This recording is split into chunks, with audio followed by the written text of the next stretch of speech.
এখন বাঙালির কিসে কখন মন পড়ে সেটা বাঙালি নিজেই জানে না।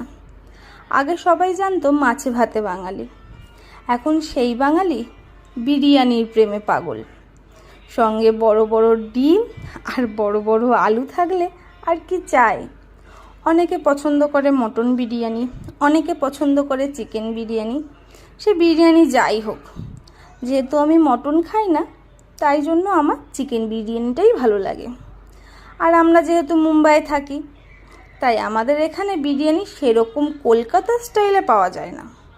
কলকাতা স্টাইল বিরিয়ানি খেতে হলে খেতে হবে জামাই ষষ্ঠী, সেটা এখান থেকে অনেক দূর। তাই অর্ডার করে নিয়েছিলাম জামাই ষষ্ঠী থেকে 1 প্লেট বিরিয়ানি। একটু আলু আর চিকেন ভেঙে যখন 1 গ্রাস গালে তুললাম, আহা, মনে হলো যেন অমৃত। আচ্ছা, তোমরা তাড়াতাড়ি কমেন্ট করে বলো তো কারা কারা এরকম বিরিয়ানি খেতে ভালোবাসো। আর সাবস্ক্রাইব করতে ভুলো না কিন্তু। বাই।